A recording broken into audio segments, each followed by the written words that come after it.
what's up? What's up? What up? Let me put my stuff on, you guys. Yo, hello. Let me see. I got these headphones, man, and they are messing me up today. But let me see. So hopefully you guys hear me. If you can't hear me, let me know in the comment section. But I can't hear myself yet. I don't know exactly what these things do, but I know that all the professionals, they have headphones on because, I don't know, they want to look cool. Okay, now I can hear myself. There we go. All right. Anyways, we are setting up, and I was just pumping up a whole bunch of basketballs because when we get this thing really going, I will have basketballs for everybody. All right, with our engraving on. I mean, it's a really high-class program. I had to scale it back because we had to grow. So that's like the weird part about it. In order to grow, we had to go backwards. And I think that is the case for many things in life. And I remember in college, like we would start off workouts by them destroying us. They would like run us every single second. It would be like horrible. And they said that they were basically it's like the military. They were trying to just destroy our minds. All right. So that they could rebuild it back up. Because basically, whoever raises you, you're gonna listen to them. All right. So when your parents raise you from like a baby, all right, you're gonna trust them more than anyone else. So when you get to a certain level, like especially the military, but also college basketball, they try to destroy you. And at least my coach, he told us that he was gonna do it. And he was like, "Oh yeah, I just got to destroy your minds and then build them back up." And it was like a psychological trick. So if you want to be good as fast as you can be, you guys can, I guess, destroy your own minds and then build them back up. All right. And how you do that is you humble yourself. And how do you do that is you work excessively hard. All right. And you find out what you can take. You go out there in the games, lose by 90. Just say, like, show me the best. I just want to see it. I just want to see the Mount Everest up there, please. Then, after I see that, now I'll know where I should go. And I'll probably be sad because I suck. I'll probably be this. I'll probably be that. But I'll also be mad, and I'll also be like fired up, pumped up, like so like hyped to go through this work because now I know where the end is. Think about any kind of race that you run. Wouldn't it be weird to not see the finish line? But what if the finish line is like way far out there? Well, now it might scare you, but wouldn't you at least want to know? Like, is this race going to be a 1 miler or like a 10 miler, or is it like 1,000 miles? Because if it's 1,000 miles, tell me now because I won't run it, right? All right? Or maybe you're just like, okay, well then, now that I know this, I'll figure it out. All right? So, humble yourself, set yourself back, punish yourself, beat yourself up, just so that you can understand where you're headed and so you can break yourself down so then you can lift yourself up, back up, rather than like a coach or a drill sergeant or a parent lifting you up. You're the one that lifted yourself out of this mess. You're the reason that you decided to work out. And you're the reason that you decided to become great. So when you are great, you won't take that for granted and you want to be even greater because now you know the ways to get there. If you're here, check it in the comment section so that I know that you're here. I see Jace Dolph. What's up, homie? All right. The quote of the day is, "What's done is done." All right. What does that quite mean for basketball?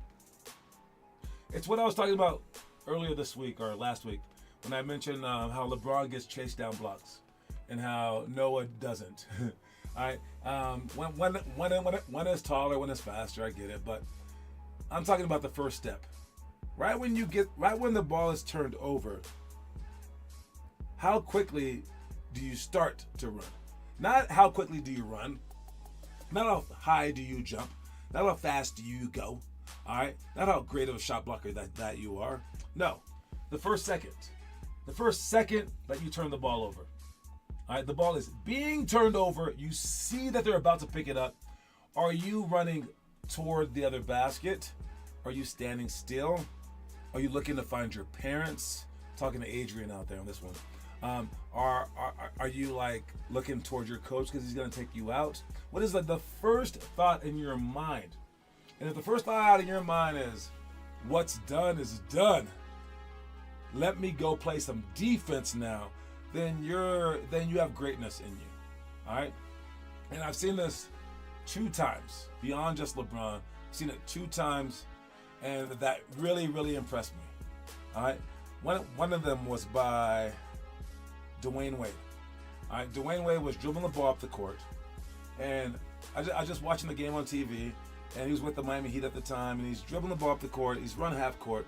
He's like calling a play or something like that, and then no one's anywhere near him. Like they're like 20 feet away from him because he's only at half court, and he's not Steph Curry. And he just dribbles the ball off his leg and it goes out of bounds on the sideline. And instead of like getting mad at himself or like, ooh, sorry guys, my bad, or like saying I'm not a Hall of Famer, I just dribbled the ball out of bounds off myself for no reason. No. First thing he did, ball went off his leg for no reason at all, and he started clapping. And he's like, let's go, defense, let's go. And his teammates were like, oh, I guess we're on defense now. And it was just like a cool moment. It was like, but of course he could have that moment because you're like, well, he was the best player on his team. If you're the best player on your team, you're allowed leniency, right? Okay, well, my last story on this one is Matthew Dellavedova, who he's like a friend of mine, but he's on the NBA, and he went to St. Mary's College. Before he made it to the NBA, before his great career at St. Mary's, he was a freshman, and I was just working there that year. It might have been like during my off year, I think. And he was a freshman. Was he starting? I think he was starting his freshman year. But they had never seen him in a game. And it was his first game ever playing. I don't even think that Matthew knows this story. I don't think he remembers it, but maybe he does. All right, when I played for this coach, it was hard because if I made a mistake, it was like I was taken out. Or at least that's what it felt like.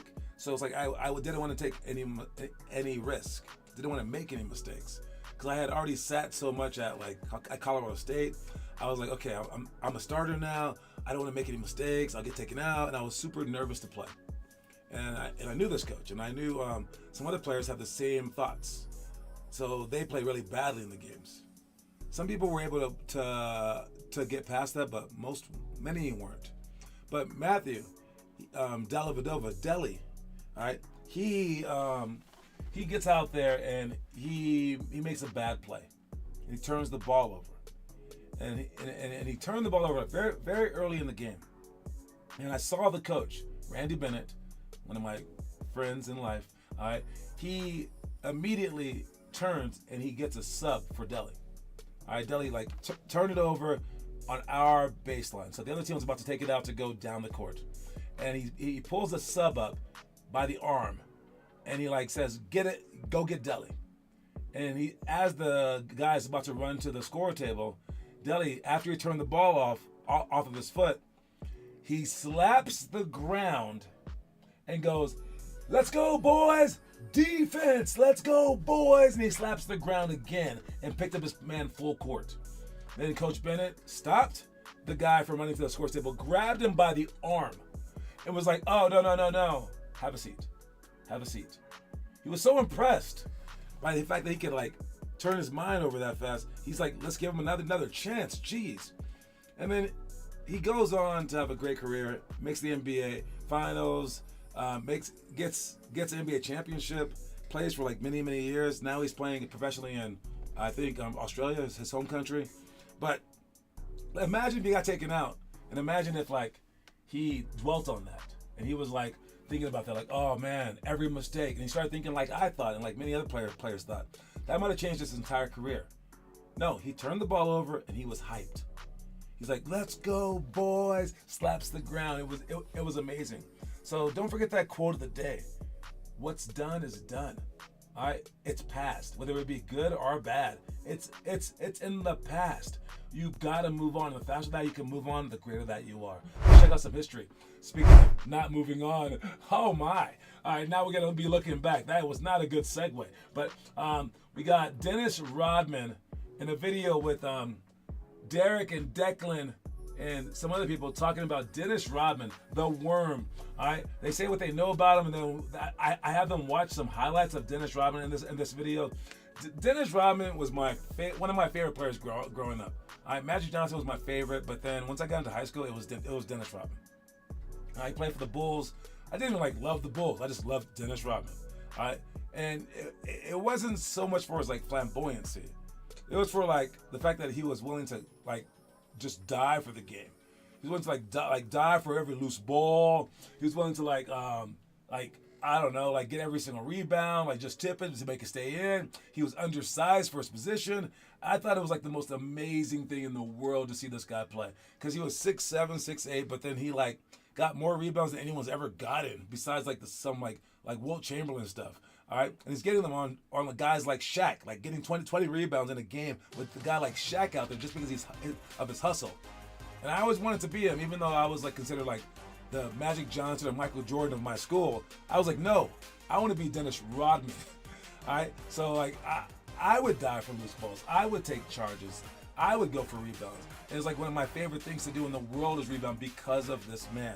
So if you're if you have time in your hands, go to our challenge section, click on the history of hoops, check out all these videos. You can just like scroll through. I remind you guys every single week on this one, but this one is about the Worm. That was his nickname.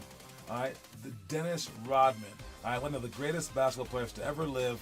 And yeah, oh man, like he had some issues, but he did a lot more on the court. So look up his highlights and yeah, work as hard as he did, because his heart no one could ever deny. All right? The workouts that we have set up. We're not doing this stuff today.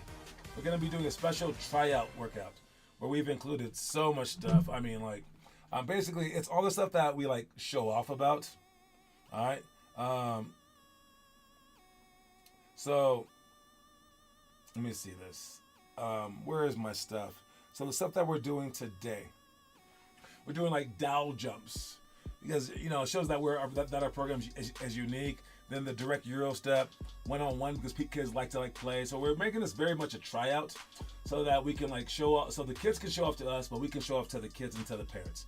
All right, there's step ups to shots, the Curry ABCD, Kobe post move, and we're also doing some things to see how the kids learn. Like, can they learn fast, or are they as slow as our first and second graders? All right, if I tell them something, can they pick up on it? Especially if I show them things that they don't know how to do, how will they react to that? Because no matter how good a player is, if I show him something that he doesn't know how to do, and he reacts badly to it, that shows me that he's the wrong type of player. No matter how bad a player is, if they show me that they're excited about something that they don't know how to do, then that's a great player, because it's not about now, it's about the future. It's about inspiring our entire program to do more and more and more things, and not leaving them uninspired. Okay, let's have swoop layup, juke straps, battle ropes and knee jumps. With the ladder with fly drill, 2-on-2 skip, heads tails game just to like make it fun too. Peekaboo shots. We have so many things that we're gonna do in an hour and a half. I hope I get through all these things. Dang, inverted Euro step, 2-ball catch layups, ball pickup layups. Then the 15-second sprint D and divine drill to see how mentally tough they are. Athletic finish, athletic spin to reverse, scissor shots, ball drop, and then we finish it off with the baseline playlist, because that's really, really fun. So that's what we're doing at tryouts tonight. But if you're not going to tryouts, or if you're just trying to like work out extra, do the stuff that we have assigned for homework. All right, do the stuff that we have assigned for today on your own. All right, we have 3, 4, 5, 4, 3, 2, 1, run. All right, countdown game, 1-on-1 sprint, successful dribble shots, diagonal hurdle layups, and sandbag slides. You can see most of those things in our homework section. All right, because Kiernan does a lot of them. I just saw his successful dribble shots. Also, he shot, just for the heck of it, some 3-minute shooting, and he had 33s in 3 minutes with his dad passing to him though. All right, so post the homework, but you can look inside the homework to see other people doing all the drills as well. All right, for the drills that we're supposed to do today, but we're not doing, it's alley-oops, wall passes, deflect a layup, zigzag sprint D, anchor layups, and point blank layups. I'm going to show you guys a few of those just in case you just needed a refresher. But you can always see these workouts on our website, all right, by clicking on homework and then drills. But for the first one, we got alley-oops. All right, for our alley-oops, don't say that you can't do. For our alley-oops, there are several different alley-oops that we can throw people. All right, first we can start with all the self alley-oops. All the self alley-oops. All right, for the one self alley-oop that I like the most is off the backboard to yourself. How you do this is you dribble the ball, 1, 2. You You get the ball in both hands, throw it off the backboard, and then you step regularly and jump. All right, I'm not going to go through all the alley-oops, but there are a lot. There's bouncing to your teammate, throwing it straight to your teammate, throwing it off the backboard to your teammate, throwing it off the ball to yourself, throwing it off the bounce like straight up. All right, there's a whole bunch of them, but the reason that we do these is so that we can become more athletic, be able to rebound better, and so many other things. So, yes, you should practice your alley-oops, as fancy as they are. How about your wall passes, though?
They're going to get the rebound with their hands up and put it right back on that spot. For myself, I'm going to face the basket, run and get that ball. But when I run and get it, I'm going to keep my anchor foot close to the basket right here. I'm going to reach like this to keep that leg there so that the defender can't squish me in. If my leg were right here, the defender can get right up on me, then I don't have a layup anymore.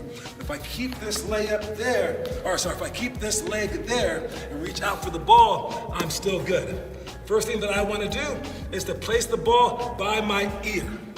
When I do that, I'm actually raising up my elbows so that they get nowhere near me because they don't want to get elbowed in the face.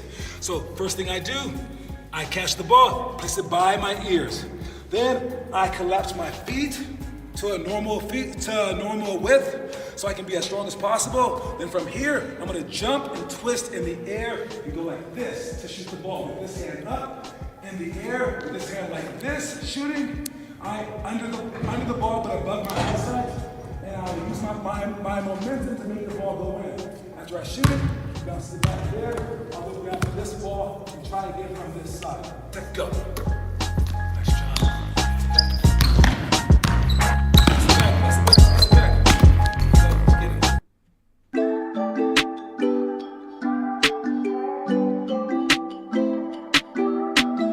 And point blank shots are very, very simple. You guys have point blank shots. All right, let's check out the rest of the stuff. We got games will be added to our website soon for the next 2 months. I'm just finalizing a few different time schedule thingies among the teams. You may not know who we play, but we're gonna know when we play. I'm adding the teams afterwards just to get you guys the schedule as fast as possible. So you guys will know when your games are. You can sign up for them online. So book every single game in advance. You guys will know things in advance. I love when people know things in advance, but you'll also take it for granted. You guys are gonna be like, oh yeah, did we have a game? Who cares? Oh no. This is way better than finding out the last second. Trust me. All right. So don't forget this. All right. Let's move on. We got our. Oh, this is our story of the day. All right. And since it's me in it, I gotta make me disappear, so I'm not me twice. All right. But let's watch the story of the day with John Sanders in it. Watch it. Let me turn this volume up, baby. If you don't want to give 100%, that's okay. That's normal. Dude, who would want to give 100%? I'll tell you who. All right, Steph Curry would. Michael Jordan would. Kobe Bryant would. They're crazy. And Apple had a great slogan. They said, here's to the crazy ones. It's the people who want to change the world. They are crazy. And the guy that was leading the way for them, Steve Jobs, he's one of the craziest people alive. And he basically killed himself for that particular brand. And I'm not saying that you should go out there and just kill yourself for something, but I am saying that you should kill yourself for something, whether it be for your family, for your friends, and like not literally kill yourself, but like you go out there and you give 100% and you become the crazy one for that particular thing. Now it doesn't have to be a sport. That's actually quite silly if it is a sport, but if it happens to be a sport, those happen to be the people that you admire. And maybe you should think twice about admiring them, or maybe you should look at what they do and apply it to other realms of your life, or possibly, you might be one of the crazy ones. So know that if you don't want to give 100%, that makes sense. It would be extremely weird if you did. But we're going to give the offer to you, and if you do, just know that the results will be great.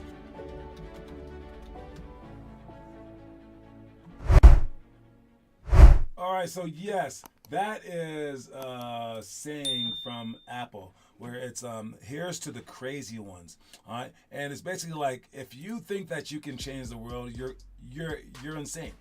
All right, but it's everyone who thinks that they could change the world that actually do change the world. All right, since we're here, I can read you the whole thing, but give 110%, 120% of all of yourself, because that's when you do amazing things. If you do all those things, you may not make it. But if you don't do all those things, you definitely won't make it. So you might as well try. And Apple said, here's to the crazy ones, the misfits, the rebels, the troublemakers, the round pegs in a square hole, the ones who see things differently. They're not fond of rules, and they have no respect for the status quo. You can praise them, disagree with them, quote them, disbelieve them, glorify or vilify them. But the only thing you can't do is ignore them, because they change things, they invent, they imagine, they heal. They explore, they create, they inspire. They push the human race forward. Maybe they have to be crazy. How else can you stare at an empty canvas and see a work of art? Or sit in silence and hear a song that's never been written? Or gaze at a red planet and see a laboratory on wheels? We make tools for these people. While some see them as crazy ones, we see genius. Because the people who are crazy enough to think they can change the world are the ones who do. All right, so that's powerful statement. And so people are calling you crazy. It's probably a good thing. It's not a bad thing. All right, let's check the trivia question for the day. All right, trivia question today. We're Josiah's is catching Jace 3-2 to 1-1. All right, here's the trivia question today. Which G League team is affiliated with the Houston Rockets? I actually did not know this. I did not know this. I'm sure you don't either. There's no way you guys follow the freaking G League. Which G League team is affiliated with the Houston Rockets? You don't tell the end of the show to answer. That's about 7 minutes. All right, and first person to answer wins. Who wins by the end of the month? Whoever has the most wins $50. All right, so good luck to everybody out there. Until the end of the show, which G League team is affiliated with the Houston Rockets?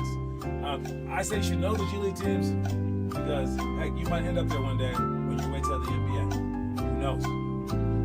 That's the team. That's the answer right there. It is the Vipers. And that leaves Jace with 4 points. I'm changing it right now, Jace. But yes, they're not just the Vipers. They are the Rio Grande Valley Vipers. And they have a really cool logo. I mean, look at this thing. I mean, those are my colors too, man. Red and black, and then to unsaturate the snake like that, man. That is some design right there. Whoever designed that wins for the day, but Jace is our other winner. All right, congratulations to that. And I will be right back after these messages with our story of the day.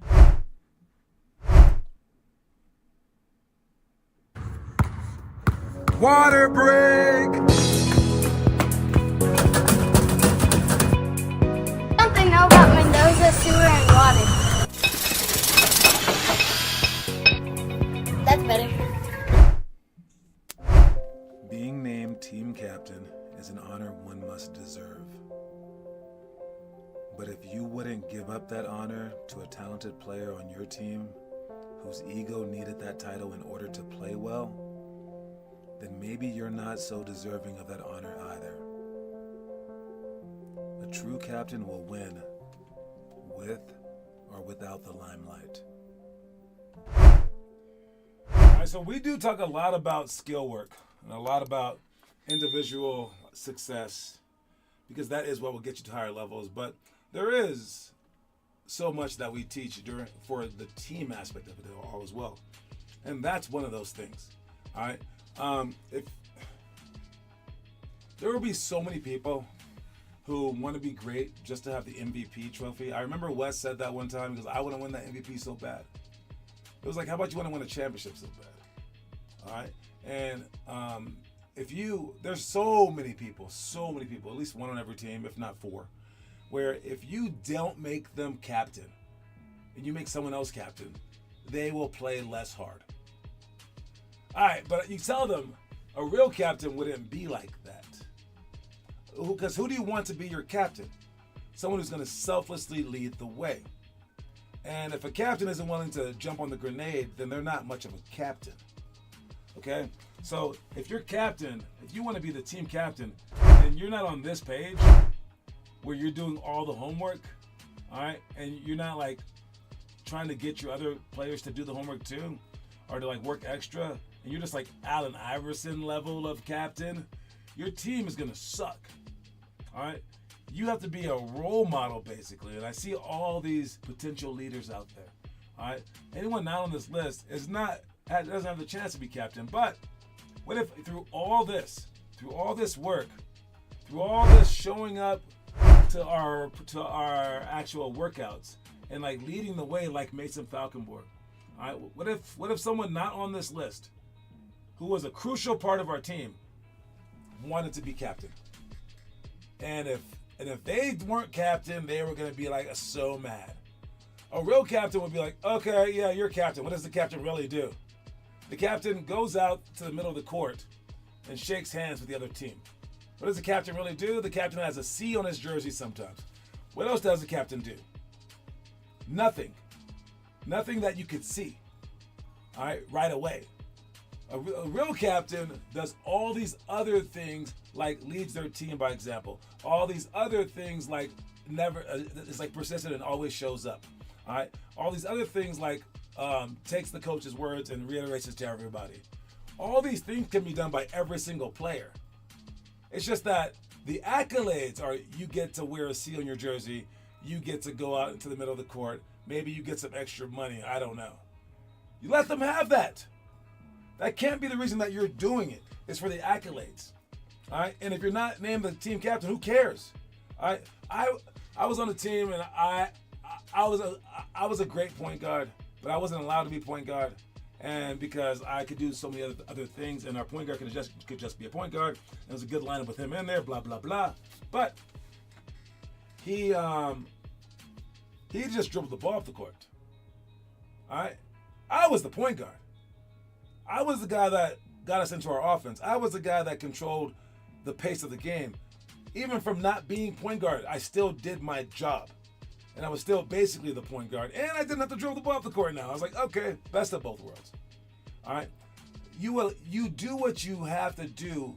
And if you need to give your MVP to like the big man, you let him do it. If you're on a fast break and you've already scored a few points and your big man ran down the court and he hasn't touched the ball all day, give him the basket.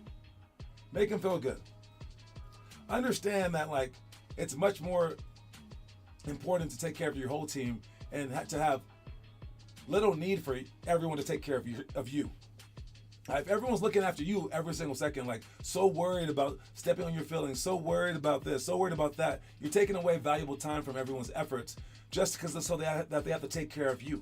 So you don't want to be like that, especially if you're a leader. So that's why I like that one so much. All right. Happy birthday to Trenton coming up here next month, probably soon. Brandon's coming up. All right. The people leading the way. Great job to everybody up there. Adrian Mendoza is still hanging in strong. All right. But Mason Falkenborg's kind of moving away with it. Teo Trujillo. All right. Keep working, you guys. Keep working, keep working, keep working. We have trials tonight. That's where I'll be. We canceled the other two workouts so that people can come over to Aurora. So show up if you guys can. All right. That is my time. The quote of the day is what's done is done, but we have so much more to do. All right. So stop focusing on the past. Let's go toward the future. And you know what? Let's just become great as we possibly can become. All right. I'll talk to y'all later, man. Reese's Pieces. You know, I don't even eat Reese's Pieces, I don't even know why I say that. It just rhymes. I don't think I've ever had a Reese's Piece. I don't like chocolate. So weird. So weird that I always say that. But, you know, I guess I'll keep saying it.